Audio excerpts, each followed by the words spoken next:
Hello, this is not the sort of content you guys will be used to from me, and I certainly wouldn't get used to it either.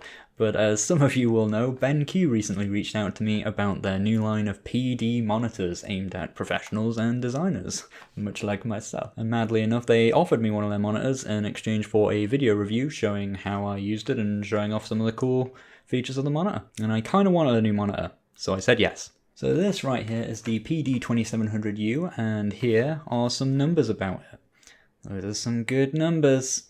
It is a very pretty 27-inch monitor that kind of dwarfs the poor, also BenQ 24-inch GL2450 that I have sitting next to it. And whoo boy, is it now hard to go back to anything not 4K. But before we get into any of that, let's just talk about the monitor itself.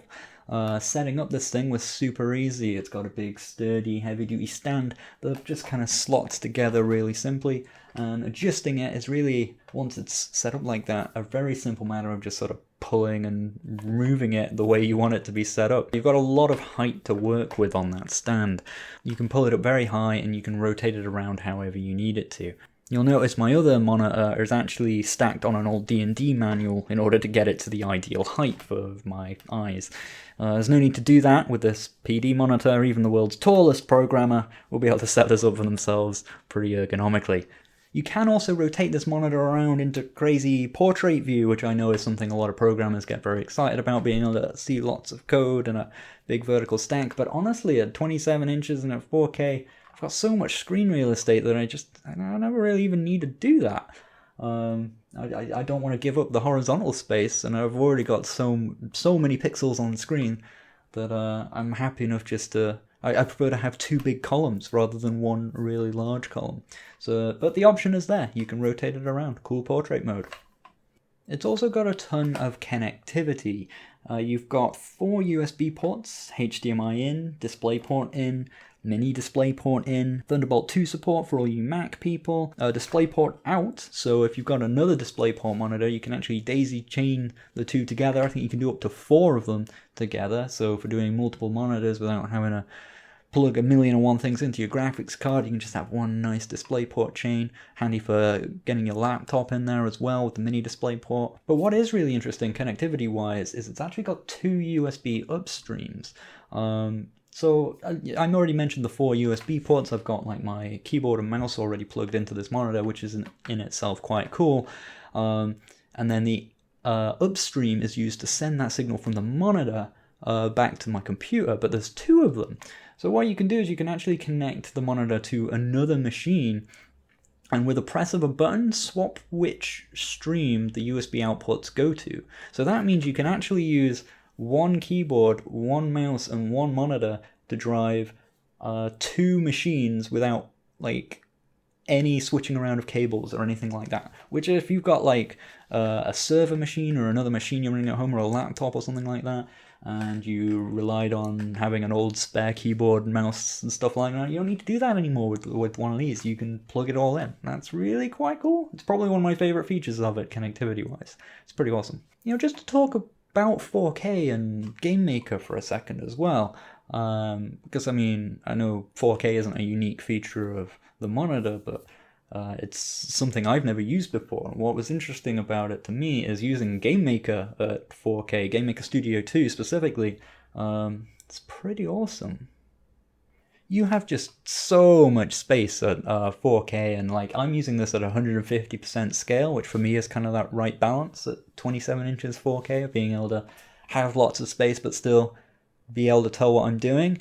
Using it at that in Game Maker, like I have so much space, and workspaces actually kind of useful, weirdly enough, at this kind of size, which I've talked before about how I just thought workspaces in Game Maker Studio 2 just didn't really seem to deliver.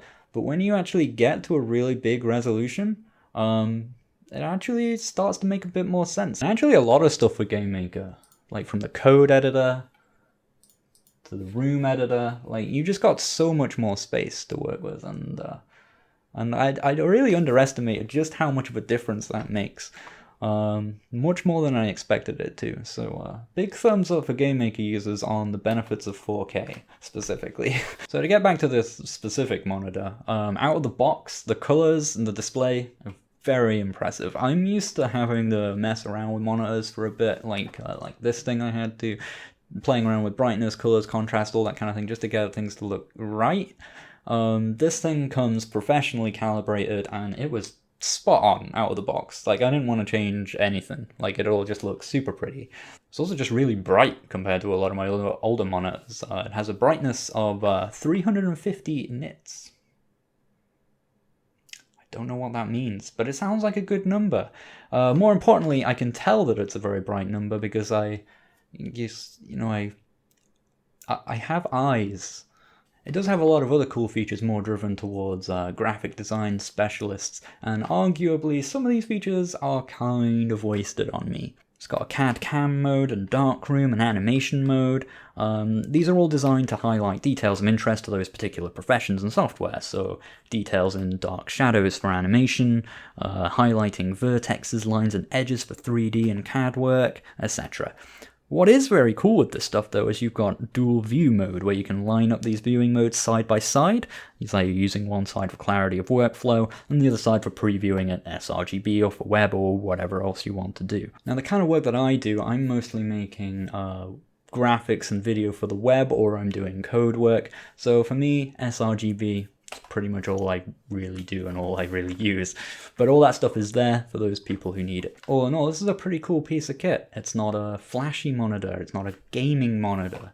It doesn't have your 120 Hz or your gaming mode or any of that nonsense. But that said, I was playing Hitman 2 on it a couple of weeks ago at HDR mode and 4K, and oof, looked pretty nice. Same goes for Civ 6, actually. Ooh, that looked really good. Anyway, I'm getting off track. My point is that this is a serious monitor for serious professionals. It's aimed at professionals, and therefore it's not overly flashy, and I love it for that. The BenQ logo is quiet and barely visible. The bezel is super slim. It's matte, and it's not shiny or glossy. It's simple, it's understated, it's £440 on Amazon.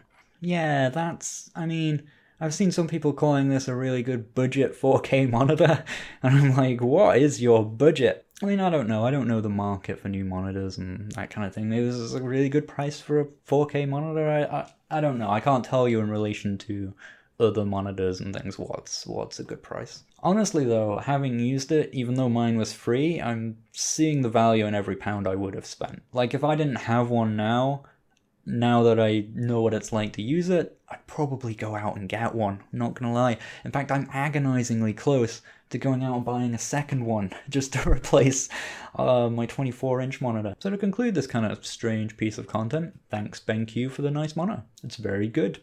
More information and links and all that kind of jazz down in the box nobody reads, and I'll see you guys next time with something actually Game Maker related. Thanks guys, bye bye!